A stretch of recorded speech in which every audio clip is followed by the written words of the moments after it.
शायद मोहित खान के बच्चे, राजू खान का परिवार प्रयागराज में देश विरोधी ताकतों में शामिल मौलवी और मुस्लिम लड़के योगी का पुराना इतिहास भूल गए हैं। यूपी में जब हिंदू वर्सेस मुस्लिम की राजनीति खुलकर होने लगी है, तब आपको एक कहानी सुननी चाहिए। आपको पता होना चाहिए अखिलेश यादव को योगी टीपू क्यों कहते हैं।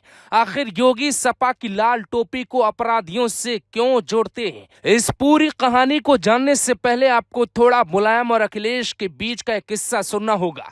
ये बात साल 2012 की है। विधानसभा चुनाव मुलायम सिंह यादव के नेतृत्व में लड़ा गया। बीजेपी उस वक्त बिना योगी के किस हालत में थी, ये भी आपको बताते हैं। सपा को विधानसभा चुनाव 2012 में कुल 202 सीटें मिलती हैं। उस चुनाव तक सत्ता में काबिज मायावती को सिर्फ 79 सीटें मिलती हैं। तीसरे नंबर पर बीजेपी थी, जिसे सिर्फ 47 सीटें मिली थी। कांग्रेस और लोकदल को कुल 38 सीटें मिली। बहुमत हासिल करने वाले मुलायम सिंह यादव खुद सीएम बनना चाहते थे, लेकिन ऐसा बिल्कुल नहीं होता। अचानक खबर मिलती है कि अखिलेश यादव सीएम बनेंगे। यादव समाज के बड़े नेता के रूप में पहचान रखने वाले स्वर्गीय चौधरी हरमोहन सिंह यादव निधन से पहले एक खुलासा करके जाते हैं। चौधरी हरमोहन सिंह यादव इतने बड़े नेता थे कि उनकी पुण्यतिथि में खुद वर्चुअल तौर पे पीएम मोदी शामिल होते हैं। चौधरी हरमोहन सिंह यादव तब बताते हैं कि मुलायम सिंह यादव चाहते थे कि वो खुद सीएम बने और अखिलेश यादव कैबिनेट मंत्री। हरमोहन सिंह यादव ने खुद मुलायम सिंह यादव से भी कहा था, आप सीएम बनिए और अखिलेश को मुख्यमंत्री साल 2014 के लोकसभा चुनाव के बाद बनाइए। हालांकि परिवार की बात थी, परिवार में ही रह गई। अखिलेश यादव को सीएम बना दिया गया। नतीजा यूपी में अचानक अपराध बढ़ जाता है। अखिलेश यादव सरकार एक तरफा कई फैसले लेती है। आजम खान के क्षेत्र रामपुर में साल 2012 में कार्यक्रम आयोजित किया जाता है, जिसमें बिजनौर, अमरोहा, मुरादाबाद, रामपुर और संभल के कुल 10,000 मुस्लिम लड़कियों को बुलाया जाता है। अखिलेश यादव एक योजना लॉन्च करते हैं, जिसका नाम था हमारी बेटी उसका कल। इस योजना में 10वीं पास मुस्लिम लड़कियों की शादी के लिए 30,000 देने का ऐलान किया जाता है। 10,000 लड़कियों को चेक भी दिए गए, लेकिन बड़ी बात थी कि ये योजना सिर्फ मुस्लिम लड़कियों के ये ही थी। आपको यकीन नहीं होगा, लेकिन भाई सच्चाई एकदम ऐसी ही थी। यूपी में एक तरफा मनोबल बढ़ने लगा था, तभी योगी आदित्यनाथ की एंट्री होती है। सपा सरकार में लव जिहाद के केस बढ़ने लगते हैं, यहां तक कि कई यादव परिवार की बेटियों के साथ भी गलत होता है। योगी आदित्यनाथ से नहीं रहा गया। केंद्र में मोदी प्रधानमंत्री बन जाते हैं और इधर यूपी में योगी लड़ाई में कूद जाते हैं। सपा सरकार के लिए योगी एक बड़ी चुनौती बन गए थे। 5वीं बार सांसद बनते ही योगी एक ऐसा बयान देते हैं, जिसके बाद सपा सरकार की नींव हिल जाती है, सियासत घूम जाती है। ये वीडियो हम आपको इसलिए दिखा रहे हैं क्योंकि जो जैसा कल होता है वो वैसा आज भी होता है। वीडियो में योगी की ललकार की खबर पूरी दुनिया सुनती है। इस एक नारे के बाद ही बीजेपी 47 सीटों से सीधे 325 सीटों पर पहुंच जाती है। योगी की वो कहानी मोहित और मोहित की तरह सोचने वालों को सुननी चाहिए। अगस्त 2014 में लव जिहाद को लेकर योगी का एक वीडियो सामने आया था। इसमें वो अपने समर्थकों से कहते सुनाई दे रहे हैं कि हमने फैसला किया है कि अगर वो एक हिंदू लड़की का धर्म परिवर्तन करवाते हैं तो हम 100 मुस्लिम लड़कियों का धर्म परिवर्तन करवाएंगे।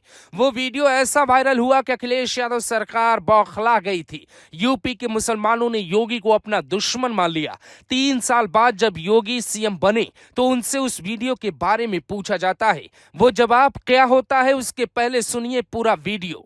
से एक मुसलमान ने एक पैरवी कर दी, एक अधिवक्ता था, वह जाके कोर्ट में एक अपील कर दिया। उसने कहा कि उत्तर प्रदेश में और जगह तो हिंदू बालिकाएं जाती होंगी, लेकिन गोरखपुर में मुस्लिम बालिकाएं हिंदुओं के घर में आती हैं।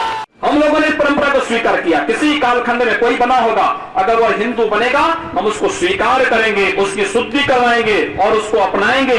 एक नई जाति का फिर से निर्माण करवा देंगे। पूरी जाति ही नहीं बना डालेंगे, हम लोग स्वीकार करेंगे। और हम लोगों ने तय कर रखा है कि अगर वह एक हिंदू बालिका को ले जाएंगे तो कम से कम 100 मुस्लिम बालिकाओं को हिंदू योगी के इस बयान के बाद दुनिया भर में नरेंद्र मोदी सरकार से पूछा गया कि ये भारत में क्या हो रहा है। अब योगी के मुंह से निकली बोली का असर हो चुका था। योगी आदित्यनाथ से मुख्यमंत्री बनने के बाद भी पत्रकारों ने यही बयान फिर से पूछा। योगी उस वक्त कहते हैं कि मुझे इस बारे में कुछ भी नहीं कहना है, जो सच है वो दुनिया जानती है। योगी अब भी सपा की सरकार याद करके एक एक किस्सा सुना रहे हैं। मुलायम सिंह यादव को अब्बाजान और अखिलेश यादव को टीपू कहने लगे हैं। 2017 के पहले जो लोग प्रदेश में लूट खसोट मचाए थे, आज जब उनके सपनों पर पानी फिर चुका है तो अब टीपू भी चले सुल्तान बनने, सपना देख रहे हैं। योगी आदित्यनाथ चाहते हैं कि जब भी यूपी में मोहित खान या किसी भाईजान की बात आएगी तो अखिलेश यादव डीएनए रिपोर्ट की मांग कर सकते हैं, खुद सड़कों पर उतर के प्रदर्शन भी कर सकते हैं। सुनिए समाजवादी पार्टी के डीएनए पर योगी कितना तीखा हमला बोलते हैं। क्यों बोलते हैं ये वजह भी योगी खुद बताते हैं। बेझिझक आ सकता है और इसलिए मैं कह रहा हूं कि आपकी प्रतिभा है, आप सिलेक्शन हो गए। आप में क्षमता थी, आपका सिलेक्शन हो गया। कोई आपके मार्ग में बैरियर नहीं बना और आपकी योग्यता और क्षमता के बाद भी अगर कोई बैरियर बनता तो उसी बैरियर को हटाने के लिए तो हम लोग हैं, ये मंच है, उसी बैरियर को हटाने के लिए हम लोग यहां पर आए हैं। और आगे भी हम इस बात के लिए आश्वस्त करते हैं प्रदेश के युवाओं को कि उनकी योग्यता और क्षमता के सामने अगर कोई बैरियर बनेगा, उस बैरियर को हटाएंगे, उस बैरियर को तोड़ेंगे।